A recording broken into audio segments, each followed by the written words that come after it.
राम मंदिर के मुख्य पुजारी का निधन हुआ। लखनऊ पीजीआई में इलाज के दौरान निधन हुआ है।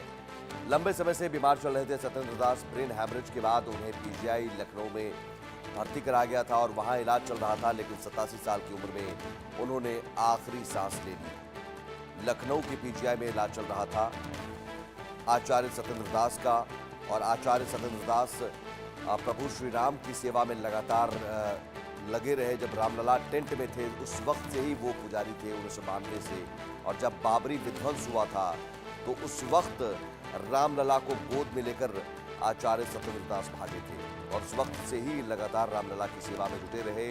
भव्य दिव्य राम मंदिर जब बना तब भी आचार्य सत्येंद्र दास ही मुख्य पुजारी भगवान श्री राम के रहे, रामलला के मुख्य पुजारी रहे।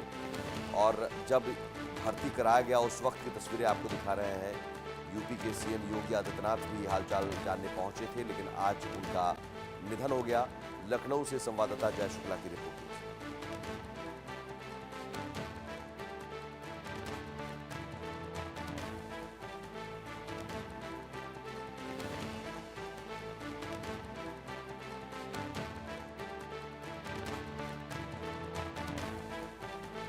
राजधानी लखनऊ से एक दुखद खबर आई है। आपको बता दें कि एसजीपीजीआई में तकरीबन 3 फरवरी को आचार्य सत्येंद्र दास जी को यहां एडमिट किया गया था, जिनका आज सुबह देहांत हो गया है। एसजीपीजीआई प्रशासन ने बाकायदे इसका मेडिकल बुलेटिन जारी किया है। उन्होंने बताया है कि 3 फरवरी को आचार्य सत्येंद्र दास जी को यहां पर भर्ती किया गया था, जिसके बाद उनको जो ब्रेन स्ट्रोक और हाई ब्लड प्रेशर और शुगर से वो ग्रसित थे, जिसके चलते उनको न्यूरोलॉजी विभाग में एडमिट किया गया था।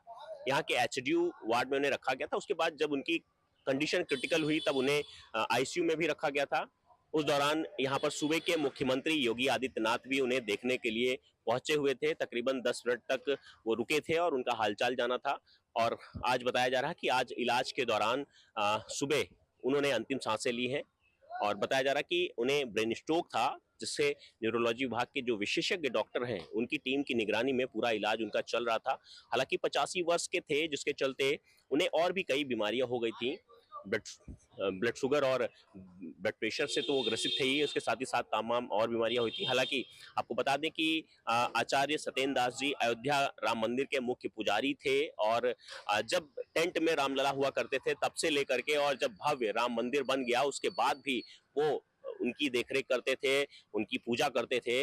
हालांकि आज ये पूरे देश में ही एक काफी दुखद खबर है, जिस तरह से उनका आज एसजीपीजीआई में निधन हुआ है, और उसके बाद उनके पार्थिव शरीर को फिलहाल अयोध्या के लिए रवाना किया गया है। और वहां पर यह निर्णय लिया जाएगा कि आखिर आचार्य जी का अंतिम संस्कार आज होना है या कल होना है। ये निर्णय वहां पर लिया जाएगा, और कौन कौन उसमें शामिल होगा, किस तरह से होगा, ये फिलहाल वहां पर इसका पूरा निर्णय लिया जाएगा। लखनऊ से इंडिया न्यूज के लिए जय शुक्ला। तो आचार्य सत्येंद्र दास का निधन, और यकीनन ये दुखद खबर। 87 साल की उम्र में उन्होंने आखिरी सांस ली। लंबे समय से बीमार चल रहे थे, ब्रेन हैमरेज हुआ था, और जिसके बाद 3 फरवरी को उन्हें लखनऊ पीजीआई में भर्ती कराया गया था। सीएम योगी आदित्यनाथ भी उस वक्त हालचाल जानने पहुंचे थे। उसी वक्त की तस्वीरें हैं, और आप उस वक्त देख सकते हैं तस्वीरों में किस तरह से जो अस्पताल में बिस्तर पर आचार्य सत्येंद्र दास लेटे हुए थे, और सीएम योगी हालचाल जान रहे थे, डॉक्टरों से पूछ रहे थे कि क्या इनकी स्थिति है, क्या कंडीशन है। आज आखिरी सांस ले ली, चूंकि उम्र संबंधी बीमारियां भी थी और उसके साथ ही साथ ब्रेन हैमरेज हुआ था। आचार्य सत्येंद्र दास मुखर रहे हैं कई मौक़ों पर। जब भव्य राम मंदिर बन रहा था, आपने कई बार उनका इंटरव्यू देखा होगा, कई बार उनके बयान सुने होंगे। राम मंदिर में जब अनुष्ठान जो प्राण प्रतिष्ठा के कार्यक्रम चल रहे थे, उस कार्यक्रम के बारे में भी बारीकी से बहुत जानकारी देते नजर आए थे तमाम जो श्रद्धालु हैं उन्हें। और रामलला के जब प्राण प्रतिष्ठा 22 जनवरी को हुई, उस वक्त भी आचार्य सत्येंद्र दास ने ही बताया कि इस प्राण प्रतिष्ठा का महत्व क्या है, और उन्होंने इतिहास भी बताया कि कैसे ये रामलला के लिए बड़ा दिन है। रामलला चूँकि उनके गोद में रामलला को उन्होंने रखा जब वो टेंट में रहते थे। रामलला टेंट में रहते थे। मंदिर बनने का इंतज़ार हिंदुओं को था, श्रद्धालुओं को था, और बाबरी विध्वंस जब 1992 में हुआ था, 6 दिसंबर 1992 को, तब उस वक्त रामलला को वो गोद में लेकर भागे थे, और उसके बाद से ही लगातार रामलला की सेवा में वो जुटे रहे।